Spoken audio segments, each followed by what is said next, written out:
यह देश है या हिजड़ों की फौज। एक अपराधी जेल में बैठ चुनौती दे लोगों को मार रहा है। सब मूक दर्शक बने हैं, कभी मूसेवाला, कभी करड़ी सेना के मुखिया, अब एक उद्योगपति राजनेता को मरवा डाला। कानून अनुमति दे तो 24 घंटे में इस लॉरेंस बिश्नोई जैसे 2 टके के अपराधी के पूरे नेटवर्क को खत्म कर दूंगा। ऐसा कहने वाले पप्पू यादव क्या शरीफ हैं? क्या ये आतंकवादी नहीं कहे जाएंगे? ये देश विरोधी बयान नहीं दे रहे हैं? पूरे भारतवासियों को हिजड़ा बोल रहे हैं? जिस बॉलीवुड अभिनेताओं का कनेक्शन दाऊद इब्राहिम के साथ होता हो, क्या वो सही हैं? क्या ये सही है? वे लोग आतंकवादी नहीं कहे जाएंगे? उसी बॉलीवुड के अभिनेता सुशांत सिंह राजपूत और सुशांत सिंह राजपूत की मैनेजर दिशा सालियान की मौत, क्या यह गलत नहीं था? इनके साथ गलत नहीं हुआ? उस समय तो किसी ने कुछ नहीं कहा। जो लोग आज बाबा सिद्दीकी की मौत पर हंगामा मचा रहे हैं, वही कभी समय था जब सुशांत सिंह राजपूत की मौत हुई थी, तब किसी ने कुछ नहीं कहा, सब मौन धारण किए हुए थे। सुशांत सिंह राजपूत की मौत पर चुप्पी साधने वाले बॉलीवुड आज बाबा सिद्दीकी की मौत पर कुछ ज़्यादा ही एक्टिव हो गए हैं। ये 72 हूरों वाले जन्नत की हकीकत है। फिल्म माफियागिरी, अंडरवर्ल्ड, हवाला कारोबारी, ड्रग माफिया, कुछ बड़े व्यवसायी और राजनीतिक लोग के साथ बॉलीवुड के बेबी बाबा ब्रिगेड ये एक दूसरे के साथ जुड़े हुए हैं। इसमें से कुछ राष्ट्र विरोधी और कुछ हिंदू विरोधी भी हैं और कुछ कट्टर मुस्लिम परस्ती भी हैं। खुद सोचिए, कोई एक ऐसा समाज है या फिर यूं कहें कोई एक ऐसा परिवार है जो पेड़ पौधे, पशु पक्षी, जीव जंतु सभी को अपने समाज का एक अभिन्न अंग समझता हो। उसी के समाज के किसी जीव की हत्या कर दी जाए, वह क्या रिएक्ट करेगा?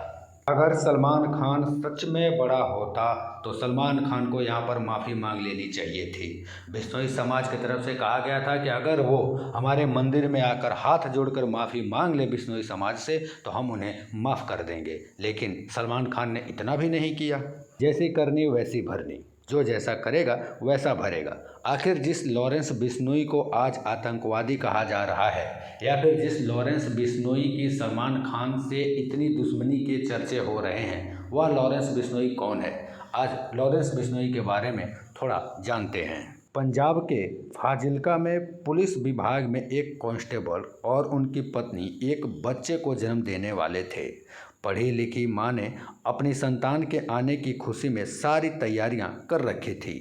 22 फरवरी 1992 का दिन आया और उनके घर एक बेटे का जन्म होता है। बेटा इतना खूबसूरत और रंग इतना गोरा था कि उसके जैसा लड़का उस पूरे गांव में नहीं था। लॉरेंस बिश्नोई का बचपन का नाम बालकरण बरार बताया जाता है। लॉरेंस इतना स्मार्ट, एक्टिव और सपोर्टिव था कि माँ और पिता को लगता था कि वो स्पोर्ट्समैन बनेगा, खेल की दुनिया में अपना नाम करेगा, न सिर्फ माँ बाप बल्कि खेल में देश का नाम भी करेगा। लेकिन लॉरेंस बिश्नोई जुर्म की दुनिया का ऐसा नाम बन गया जिससे कई राज्यों के लोग खौफ खाते हैं और कई राज्यों की पुलिस को उसने छका के रखा है।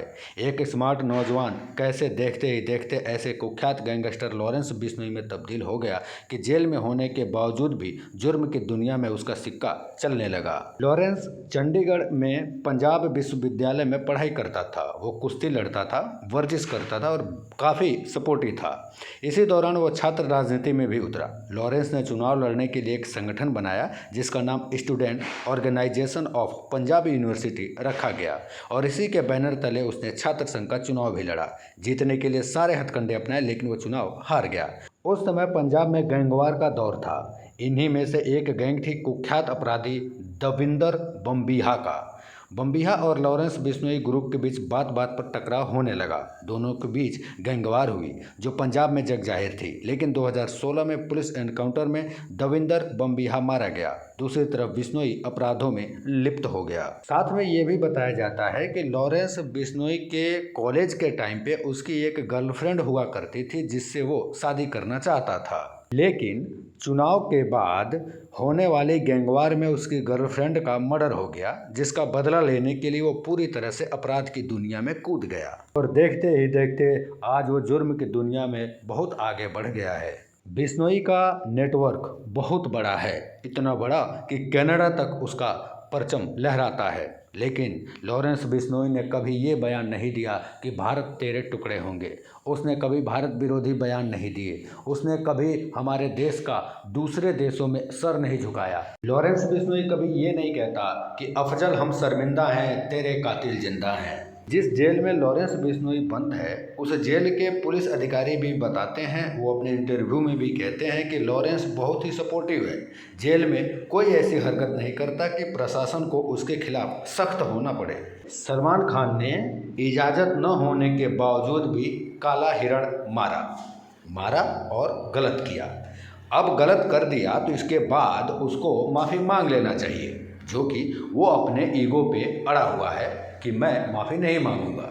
अभी तक के स्टोरी में इतना तो समझ में आता है कि लॉरेंस बिश्नोई उन लोगों को ही टारगेट कर रहा है, अगर कर रहा भी है तो जो लोग दाऊद इब्राहिम से जिनका कनेक्शन हो या फिर इस प्रकार के किसी समुदाय से उन लोगों का लेना देना हो और देश विरोधी ख्याल रखते हो।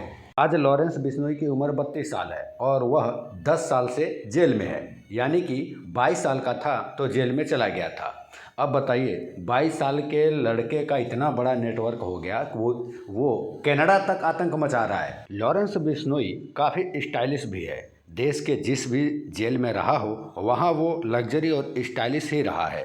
अभी जिस जेल में बंद है वहाँ की रिपोर्ट भी बताती हैं कि वह दिन रात हनुमान चालीसा का पाठ करता है, कई घंटों तक जेल में एक्सरसाइज करता है। वो सिर्फ दूध मांगता है, एक दिन में करीब 7 लीटर दूध पी जाता है।